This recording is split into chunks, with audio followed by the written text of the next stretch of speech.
Welcome back, everybody, to the Intellistream Masters Season X. As we're here to finish up the day, as we've got Group B nearing completion. We only have 2 matches left, and the first one coming up here, as we can see on screen with the bracket, is going to be Lilbow versus Red, a European clash that could go either way, and after that we are going to have an innovation game towards the end. Which player is innovation going to go up? That's what we're here to decide. It's more than a European clash. It's France against the Netherlands. Oh, look, that's worked out so well with both of you being here. It's like the Roddy show match with Todd through 2 other players. It's my boy. Actually, last season we were talking a lot about like, you know, France doing well and like Netherlands being pretty good as well. We started talking about like a France versus Netherlands match, but this season, to be honest, Germany has been the country like overshadowing both countries. But now with this match, we're really about to find out why France is so much better than Netherlands. Let's play it that way, okay? Why is the Netherlands why is Red gonna win? Well, I mean, no, all jokes aside, I think Red has been doing very well, and I think, you know, we really have a lot of good players in Holland right now. Red is, of course, by far and away the most well-known Zerg, but Jona is also a very strong Zerg. There's been a couple of Dutch competitions. It's not as legit as the Underdogs tournament that you guys have, but the guys from the DSCL, they're really putting in some work. So, you know, Red plays against guys like Harstem and Utermal frequently, and it does really help. It creates a lot of national competition that really pushes these guys further. Do you think, Roddy, you know, if we had $100,000 each or maybe more than that, let's go crazy. Let's say $1 million each. I put $1 million into the UK scene, and we pumped out the UK scene. That it would build up something like what France and the Netherlands has, because that's something obviously that the UK would miss, and a lot of other countries in Europe do too. No, absolutely, that would help a lot. It would give a lot of motivation. And, you know, our dear friend the Muslim could finally win a tournament again. That would be great. That would be great if the Muslim could win a tournament, but we know who is really going to win the tournament. It's going to be the Queen's #1 soldier, Bling. Her finest creation, Bling. Finest creation. So let's talk about the match at hand then. So let's talk a little bit about Red. So Red, we talked a bit earlier when he played. He's made this kind of resurgence in his career again. It's been many times he's done this, and he's now coming up on stage in a very important match, and it's a really winnable match. This is definitely a very winnable match for him. I mean, he has won at least twice now over the course of, 6-7 weeks against maybe the smaller version of Lilbow, but then he's a little taller in real life. Petit Drogo, maybe not as well known yet, but you know, if you can beat Petit Drogo twice, then obviously you know what you're doing in this matchup. Red is still pretty vocal about ZVP. He still says he's not a fan. He still says he can only win if Protoss messes up, but I really think he's selling himself short there. He's obviously doing something right. Otherwise, you don't 4-0 Petit Drogo in 2 best-of-3s. Yeah, I'm trying to. I mean, the biggest difference between Petit Drogo and then looking at Lilbow now, Todd, is from what you guys have told me over the last couple of days, is Lilbow has that little spice of aggression that he throws in compared to Petit Drogo, right? Yeah, they both like to go for timings, but I feel like they used to play super similarly with the exact same build, like textbook same build, like, you know, Sentries, Third Base, Twilight, +2 and Blink, whereas now they've been opening differently from one another quite a bit more, and I feel like Lilbow, he has a few more builds up his sleeve that he hasn't particularly revealed too much. Since the WCS season, he went really deep in, so I do feel like, you know, he's gonna have that extra spice other than, you know, for his aggression, even in terms of build orders. But at the same time, like Roddy said, beating T Drogo when you're a Zerg player and, you know, twice in a row, that's very impressive. I would rate T Drogo's PVZ probably equal with Lilbow's, maybe even better. Yep, even though Lilbow definitely has that spice, like you said, he's more unpredictable, and traditionally PvZ has always been a matchup where Protoss has to make sure that Zerg doesn't exactly know what you're doing. Petit Drogo feels different. I do not think that Lilbow feels about it the same way. If he would feel the same way, he would also never switch it up. He would just keep playing the same thing, as we see that fancy pink keyboard. I know, it caught my eye, It's awesome. No, but he's definitely been switching it up a lot, and I must say I was very impressed with his games against Sordov in the WCS Challenger, especially when things weren't going well. He still made it look relatively easy. It doesn't make any sense, you know. He has not the greatest economic opening, loses his first Oracle, just makes a bunch of Blink Stalkers, walks across the map and win. I was like, holy hell, how do you do that? You know, like I feel like I have to do everything right, and then I'm still struggling in the matchup, and he's just making it look easy. So Lilbow is definitely feeling pretty confident, and he is looking good in this matchup as well. If I was to take a stab at what's going through Rhett's mind right now, it's probably like what Protoss chooses coming my way, or something like that, as Rhett and most other non-Protoss players like to think. But what would be going through Lilbow's mind right now, Todd? If you were to take a stab, we're all starting to learn a little bit more about him. Is he looking at this like, okay, this is an easy win for me? Yeah, probably. Probably thinking, should I go for the 14 minutes or 13 minutes timing with Blink and a lot of sentries? Because usually that's what it resorts to a lot. The match that Roddy just mentioned, I guess, sort of was a lot of that. These timings that somehow seem predictable at the time, but unstoppable as well at the same time. So I'm really curious to see how Red's going to be able to do against these. I feel Lilbow is very strong on capitalizing on minor opportunities. Zerg is slightly out of position, bam, he's there immediately with his sentries, drops the force fields, and he will not back off. He will keep on the aggression. So it's going to be extremely important for Red to always keep track of that army, always figure out where Lilbow could potentially go and where Lilbow wants to take it with, because he's just very smart when it comes to positioning that Protoss army. Well, Rhett's got a couple of smiles here. I can't help but think Lilbow's saying something really silly in that chat, and Rhett's responding with a giggle or two. I asked Rhett about his games against Inno, and he's like, no good. I was like, was it bad? He's like, yeah, really bad. He's like, in game 2, he 11-11 me because I wasn't worth his time. Like that. he's like, basically he said, get the hell out of here. That's what Inno thought. So, yeah, maybe that helps Red in a way to feel a little bit more relaxed going into this best of 3, because I think after that first series, he probably doesn't look at innovation like, well, if I get my shot at redemption, it's gonna go great. He probably just wants to do well here, and then just take it from there and just go in with an open mind. But there is no extra stress of, oh, I really want to avenge myself against this guy, because he was really ridiculously good. How, this is a very kind of cliche thing to say, but how big of a moment do you reckon this is for Rhett if he gets this victory and is able to move through innovation and then get a top 8?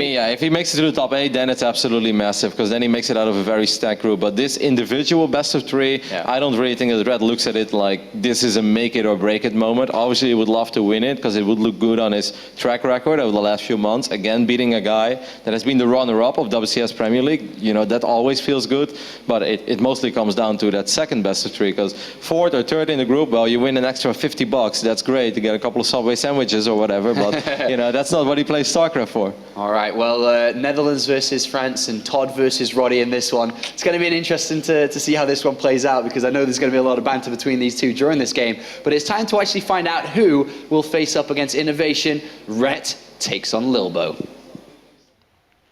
Hey guys, welcome back to the casting desk. We have an all Aussie cast for you guys. We may be a little Zerg biased, but we're going to be cheering for Lilbow as well, because he's a good guy. Sure, yeah, we'll do that. You're the Protoss guy, I'm the Zerg guy right now. All right, yeah, I'll do a little bit. Yeah? Yeah, I've lived with Lilbow in the past. I've seen him crush some skulls. You certainly would know him a lot more than me, I think, living with him. Yeah, he's our foreign hope at the moment, I think. He certainly is one of them. Both these guys are foreign hopes. Don't be like that, pig. Oh, Rhett's... Don't be like that. Rhett's on the rise again, but, Lilbow, man, runner-up in WCS, almost took down Hydra. He's... all right, I give you that. He's got that killer face as well. Every time I see him sit down there, ready for a match, he looks like he's actually ready to fight someone physically. Yeah, but it's like killer face, pink keyboard. Like, I'm getting conflicting messages here. I'm not sure.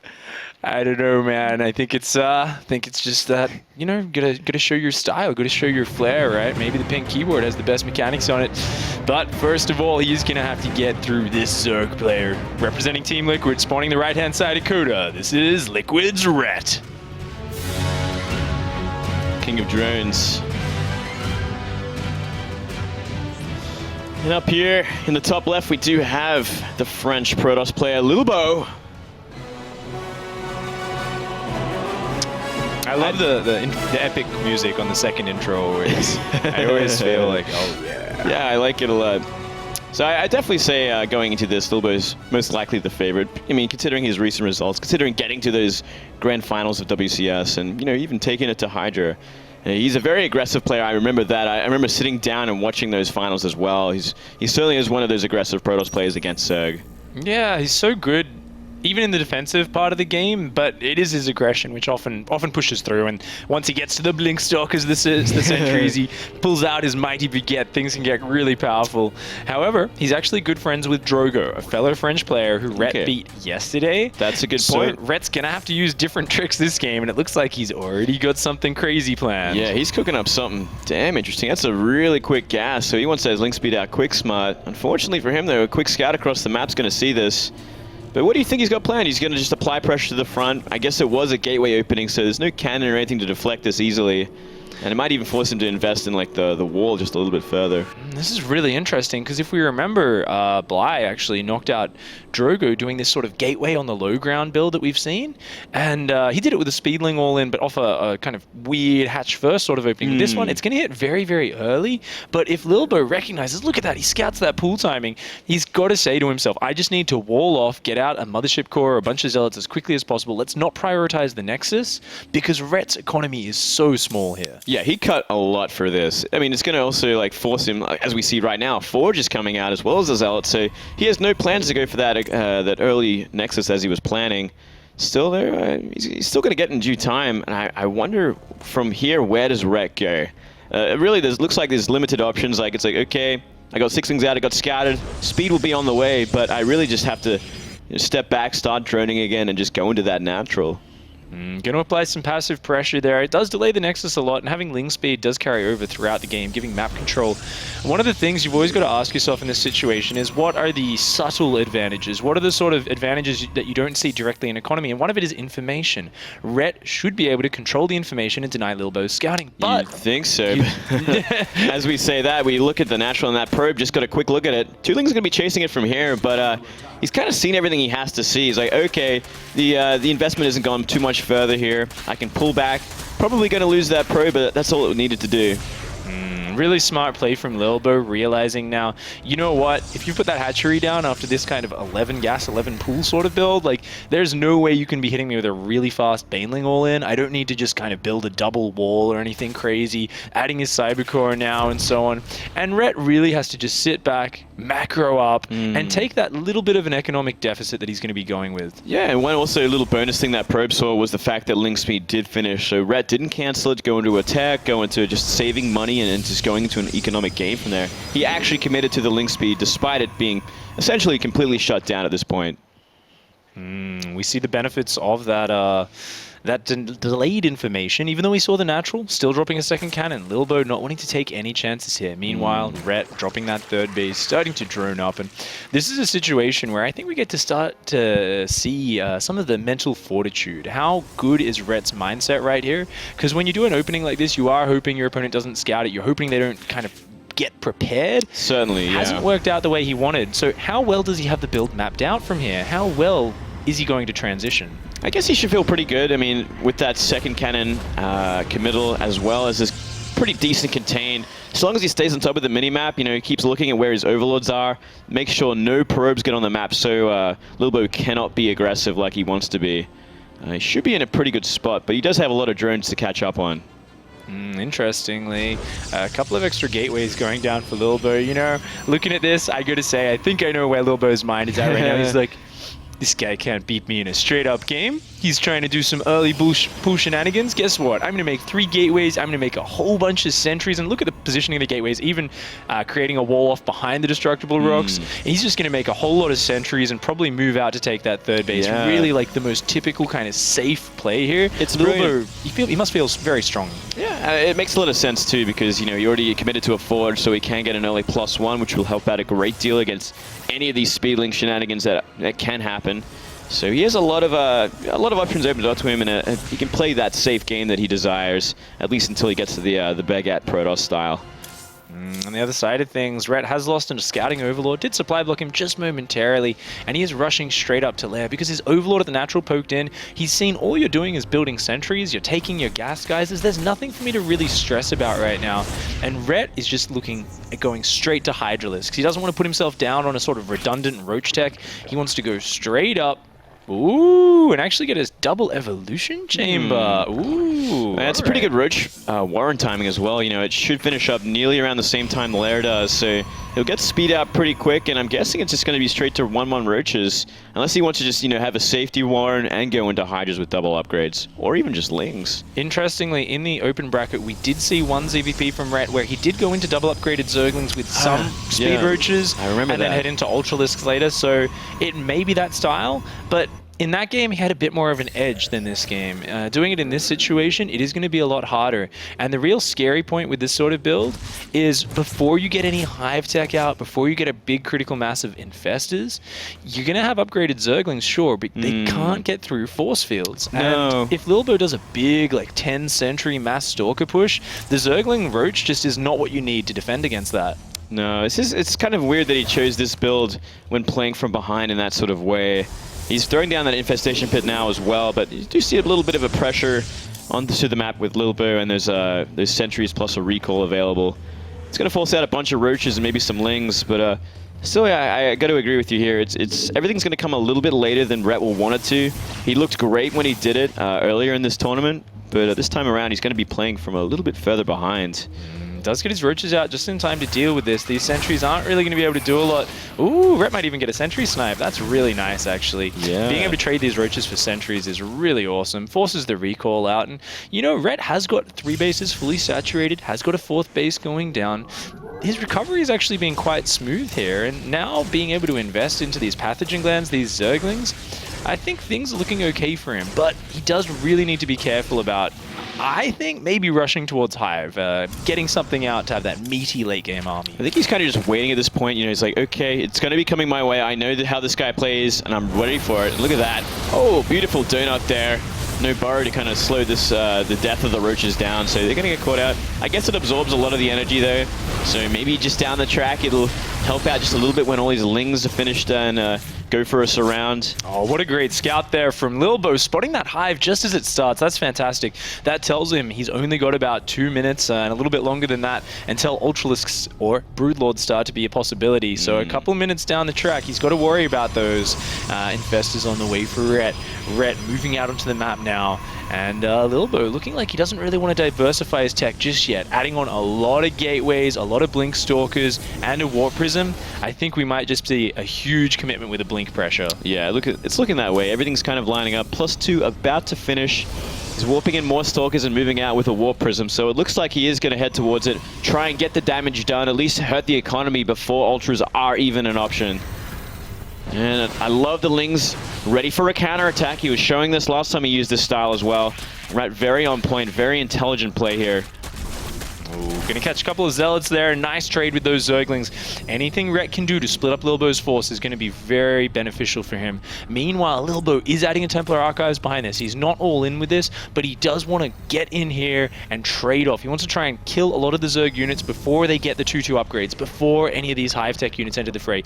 Rhett, realizing this, he's adding Spine Crawlers here. Oh, coming forward with his Infestors. He lands a sick fungal there. Sick fungal, but really good force field. So, actually a really nice third fungal as well. If he can get all those sentries. And he does. He gets them all. Every single sentry has gone down except for, it looks like 2, but they don't have energy for force fields. Actually, there's a few more, but they're all empty on force fields. That panic force field just used every bit of energy up. If he moves forward from here, I gotta say, I think he might just lose everything. Yeah, this army's starting to look kind of pitiful from Lilbow. He's warping in more and more High Templar for Archons, but that could help. Oh, I mean, that'll be great against the Zerglings. Oh, and actually, Roaches are coming out for Rhett now, but he's going to need a lot of them against this army. This is a pretty scary ball. These Spine Crawlers, though, what an anchor. They're really providing the anchor. Yeah, so much damage here. They aren't 2-2 just yet. Maybe he's going to wait to fight before then. I mean, if he fights right now, Zealot's going to be 2-shotting. There's going to be a lot of damage that shouldn't be happening to these Zerg units, and it looks like Rhett will wait for it. I think that's a smart decision. I don't think he can engage here. These Zerglings are just washing up against the rock of these Archons. The Zealots are making mincemeat out of this army. Rhett throwing another fungal growth, but it's just too early. He can't fight this army. His 2-2 isn't done yet. Seconds before 2-2 finishes, he loses his entire army. He's still trying to catch up. 20 more Roaches on the way, and 2-2 still nearly finished. Just a little too early, a little impatient there. I guess he was getting a little too intimidated by the constant warp-ins from the Warp Prism. Getting a little too worried to just get a little too big. You know, the Roaches deal with this army really well. Even without the attack upgrades, in big enough numbers, they can deal with Zealot Archon.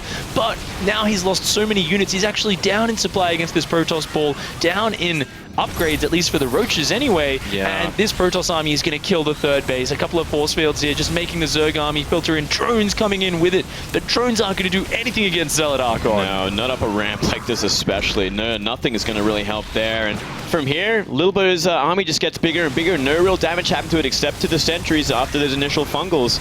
Another big fight happens. So many Archons going to do serious work on these roaches. GG. Oh, wow. What a decisive timing there. Once those sentries went down, I just thought there's no chance of this working. I think it really came down to Rhett choosing to fight when he did. You know, he should have waited just a little while longer. I think, I don't know if giving up a base is worth it. Maybe if he was rushing towards Ultras, it could have been a good idea, but where he was at was nothing but Ling Roach, and he was using these spines to help out, but the timings just didn't line up to when he wanted to fight. There was that sort of moment there, wasn't there, where the compositions got just a little bit caught out for Rhett. But hopefully he can pull it together, show us a really good match too, of course. If he does lose here, he will be knocked out. Is he going to be able to bring it back, guys? Stay with us to find out just after this short break. Welcome back to the Intel Extreme Masters Season 10. We are live from Cologne. We are, mate. We made it. Aussies are in Cologne. We made it to Germany. We're taking over the world, We're taking over ESL right now. We couldn't do it as players, but we'll do it as the dudes that talk about the games. Yeah. Let's do that. Maybe one day soon we could even level up, lose a bit of our passion, start casting other games as well. We could try that. Yeah. Might not be a bad idea, man. We'll see what happens. I don't know. Maybe not just yet. If we fail at StarCraft casting like we did at StarCraft Pro Gaming, there's always another option out there. But let's not get too carried away, Pig. We do have a match on our hands, Rhett versus Lilbo. Luckily, we're watching this match. I mean, these guys are kind of in their prime right now. They're in their focus. These are playing very interesting games. Unfortunate for Rhett losing that first game. It's taking a little bit of a chance in aggression early on, going for that very quick link speed and not finding really any use for it. And yet transitioning reasonably well from there. I still feel like he was a step behind the whole way, and that's why he ended up in that very awkward position where he committed to a fight that was going to get his face crushed. I think definitely, Drogo and Lilbo talking. I think Lilbo knowing the style really helped him out there. Was able to make that on-the-fly adjustment. Is he going to be able to anticipate what's happening this game, though? First of all, he's going to have to take out this guy. Spawning in the top right-hand side of Cactus Valley. This is Liquid Red. He's got to win 2 games in a row to stay in this tournament. Pressure is on. Down here in the bottom right, the Protoss taking game number 1. He is the French player, Lilbo. Very aggressive, grand finalist of the last WCS. And if the smack talk in the lobby before that first game was anything to go by, he's a little Bonaparte, and he says he's gonna conquer the Netherlands and enjoy riding around the Netherlands on a bike and speaking French to everyone. That is cute. I like that. It's some very unique smack talk. Yeah. Why not? Bring back the history. All right, so Cactus Valley, how do you feel about this map, Cactus. Glade? I feel like it's a little bit tricky for Zerg in some positions. Like there's a few choke points. Do you think it's okay though? I do see it a lot in the top leagues. Like a lot of players seem to not veto it. Yeah, we do see it quite often. I think there are a lot worse maps out there for this matchup for both sides, and I do find it very difficult for Zerg to try and make their way into the natural always, because I mean that natural is so small. 2 force fields will seal it off completely, with even out a ramp there. But besides that, it is a big map. You got a lot of space to work. Zerg can get up to 4 bases fairly decently easy. I do find like when we do see the Baguette Protoss go out, the Stalker Sentry, this map is great for force fields. There are some really awkward places Zergs have to fight in, which are not good at all. Yeah, I feel like if you're in a really standard sort of game, you're dead even, you kind of go for like Roach Ling without like Burrow move or anything like that, you just can't fight the Stalker Sentry front on in a lot of positions. So, interestingly enough, Rhett actually opening up really safe here with a pool hatch, which I find a little bit odd because Lilbo very rarely opens Forge. Yeah, that's something I was about to note as well. It's like, well, this actually seems very abnormal. Like the most extreme thing Lilbo will do, which we've seen so far, is a gateway at the front of the natural. And if he's not doing that, it's probably a gateway in the main. I don't think we've ever seen him go for a cannon rush. Not just yet. Lilbo playing really smart here. Doing, I guess, the age-old when you're ahead a map in a StarCraft game. What's a great way? If you feel like you feel like you're stronger than your opponent, you feel confident, you just go for that economic opening. Going for the Nexus first, straight into the gateway in the main base. Yeah. Lilbo's just got a roaring economy right now. He's feeling very comfortable, and he's actually completely skipped on the probe scout. So it's really just a huge focus on his economy. I do like that. I do like that a lot. You have a chance to take. You have a game to burn. Let's get crazy. Let's make some money. And from here, You know, he's already got those 2 gases up and running, Cybercore on the way. Ling's going to have a good scout off, so he wants to get something to deflect this, but he's got a lot of options to throw down some tech at some point soon, too. The Zergling here hunting the probe. He just wants to play, just wants to grab onto the back of that probe, throw it around a little bit. Probe's having to lose a little bit of mining time for this, just a little bit of an annoyance by Rhett. Getting a bit of scouting information as well. Seeing this, he knows it's a Nexus first. Oh, he could get a probe here if he's not careful. Nice micro. He'll keep it alive for now, and Zealot's going to try and deflect the scout. It's just going to be a Mothership Core and a Sentry. You think we'll see more of the same? You think we'll see just a 3rd base at some point? As I say that, a Stargate comes down. Could be an Oracle and do a 3rd, though. Yeah, it's actually a really fast, or relatively fast Stargate. Most likely going to be going for that Oracle 3rd. Just such a solid way to play. I think one of the great things I love about Lilbow's play is only once he sees what's going on is when he actually decides to react and adjust. Sometimes I really do get the sense that it's only once he sees weakness that he decides to dive on top of it. And he does go into these games with a little bit of flexibility. That's interesting for a Protoss player to be like that, because that's mostly like a property of a lot of Zerg players, be reactive. Zerg's a very reactive race, but when you're seeing a Protoss be this kind of reactive, it's unique, and I like it. And yeah, he makes good use of it so far. He's had a lot of success with it. Double gases are finishing up now for Rhett. Getting those at quite a nice timing here. No real pressure put on by the Protoss, so it does give Rhett a bit of freedom up to now, but now we have seen that Oracle starting, and Rhett is going to need to drop spores very quickly. Yeah, and he should have seen that. He certainly was in vision with it. So spores gonna have to come down soon. You never really want to rely on queens alone to deal with these kind of things. This is actually an interesting way of dealing with it. So what he's doing is he's delaying the spores, and he's actually just going straight for 5 queens. He's already got a 4th one out, I believe. Ooh, okay, no, just the 4 queens. But he's just pulled 2 to his natural. This is really risky. He's relying on the Oracle coming in from this direction. These 2 queens are going to try and shove it back. But if that Oracle just goes to the other bases quickly, it may find a lot of weakness. I think it will. You know, the spore's not complete here either. He started them just a little too late.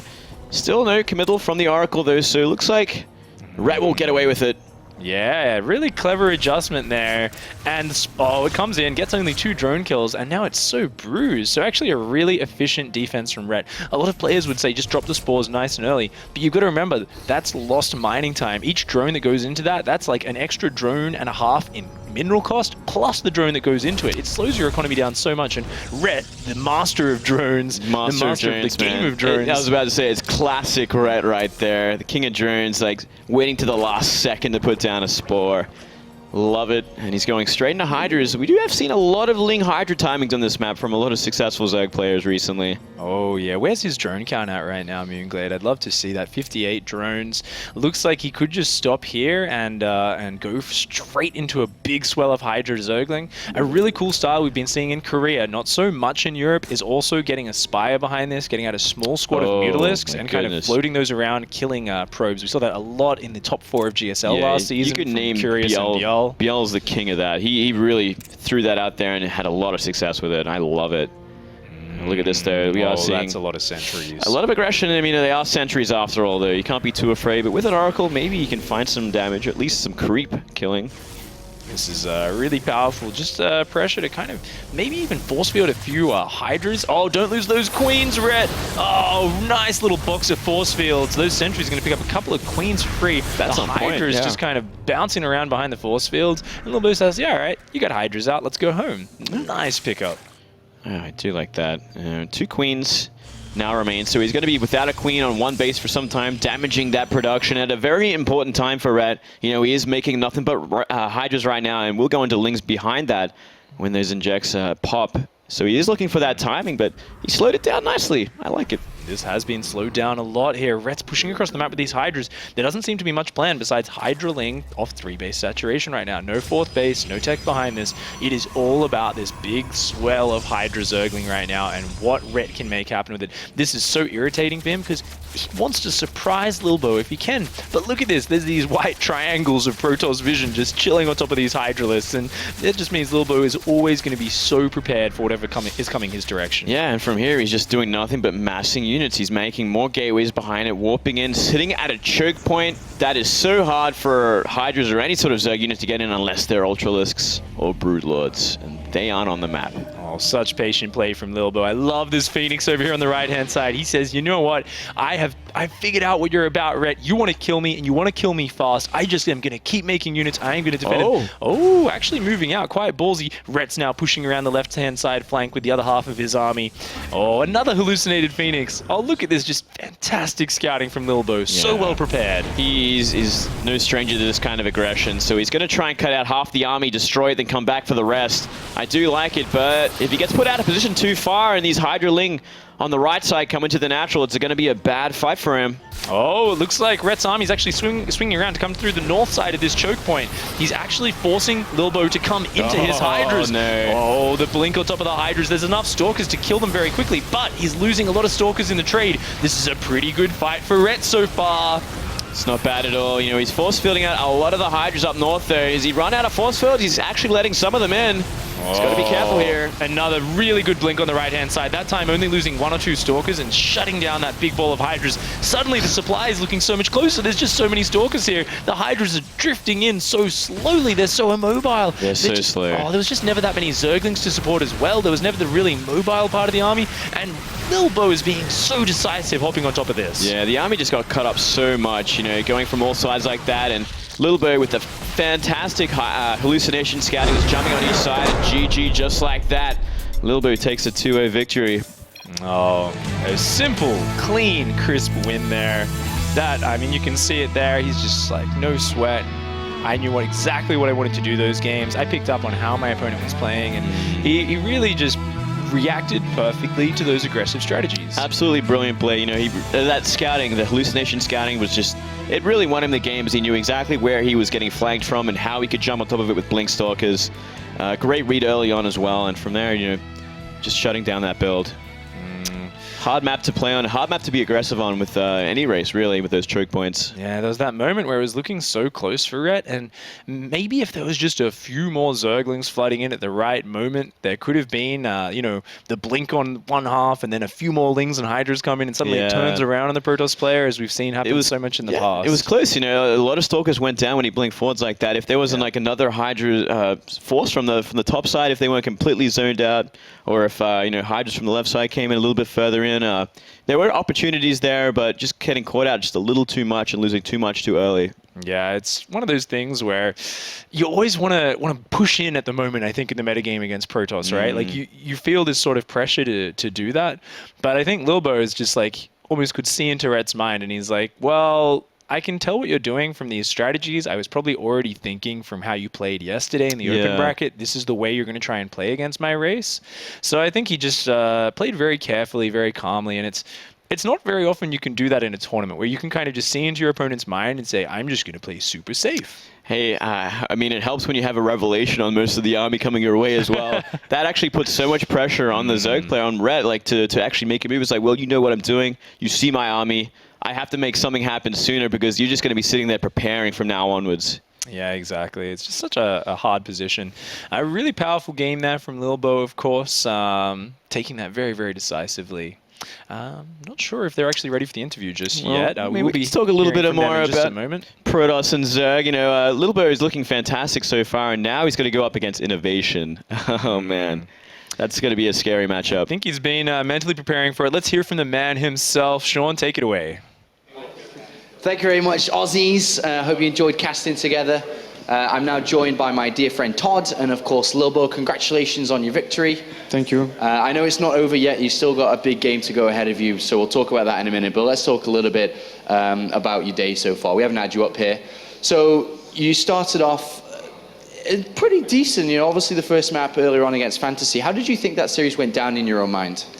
Well, the early game was just very weird. I expected to see a Reaper expand, but when I saw the Hellions, I knew he will do a push later on, and the Blink wouldn't be useful, so I just decided to go GT.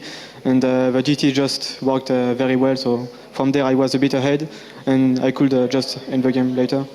Did you feel that Fantasy was a strong opponent for you, or did you feel that that series you could have taken him down? No, I feel like I don't know him enough. He did some pretty weird builds, weird openers, and I just lose to it very often, and I rarely lose in the late game. So if I knew him a bit better, I think I would have won the best of 3. Okay, Todd, do you want to talk a little bit about Rhett here then? Yeah, it seems like you really like those big pushes with a lot of stalkers and sentries, and like I see a lot of Protoses try it, but a lot of them fail. Whereas you, almost every single time I see you do it, you seem to win pretty much every time. What's the difference between when you do it and other Protoses do it? I think a bit better macro. Take your 6 gas a bit later, because if you take it like directly when your third pops, it will be just you will just have way too much gas. So because of it, I think I have like 5 more stalkers in general, and just micro. If your opponent is doing a lot of links, you have to make sure no one link is hitting your stalkers. Just a bit better macro and a way better micro, I think. Okay, you came off from I guess, very strong performance in WCS with ending up being the runner-up into a lot more tournaments where you didn't do nearly as well. The MSI Masters Gaming Arena, you failed to qualify in the last match. You lost to Harstem. Then now more recently at the Aces, you had also a harder time. And then T-Drogo, another French Protoss, ended up taking second. What do you attribute, I guess, your results being a little bit lackluster in that regard to? Coherence. Good answer. Good answer. Yeah. You lost to Harstem, though. PvP. Like a true French. Quick answer to everything. Nothing much to say. Let's look at this next match. I obviously don't want to talk too much about it, but it's surely just a difficult match, right? That's the number one thing you got to look at it as. Yeah. So is it winnable though for you? You think you can take this guy down? Yeah, sure. I know you're very confident in that. You said you're very confident in these matches. Are you worried a little bit about the power of innovation? Because everyone knows that innovation is definitely one of the best Terran players in the world, and you've played against a fair share of Terran players, but you haven't played against that level before. I think I prefer to play innovation than fantasy. And if I'm able to play my very best, I should be able to win, I think. You know weaknesses in Innovation's armor? You know how to beat this guy? He's just normal Terran with a bit more units. Just a few more units than most people. How does this matchup compare to when you played Rain last time? Well, Rain is PvP and is full luck, so... Like when I played Rain, I was like, yeah, okay, it's PvP, let's be lucky and win. Like, I could play Rain or Arium, it would be the same. I'll say, final question then. This is a bit of a crazy question. Do you look on the bigger picture? I mean, you look at your WCS rank often. Do you look at this? Do you follow your Ligulac rating and see how high you're going compared to other people? Do you do these things? Yes. Yeah, I watch a Ligulac quite often, actually. Just to see where you're going in comparison to people? Yeah, I want to go to BlizzCon for sure. Yeah, okay. And, well, you've got Season 3 of WCS just around the corner as well. Going to be a very important season for you. But, more importantly, you've got a game against Innovation, so we'll let you go get ready for that, and best of luck. Okay, thank you. Thank you, Lilbo. It's time now to go to a quick break, and when we return, we are going to be having the last game of the day as Lilbo attempts to take down Innovation. Innovation came into this as a big tournament favorite. It's going to be an interesting one. Before we go to that break, do make sure to check out plays.tv. Some of your favorite players have already played. Maybe Sue, you missed him. Go check out plays.tv, find the StarCraft 2 section, find the Intel Extreme Masters section, and we have games, highlights, and lots more. We'll be right back.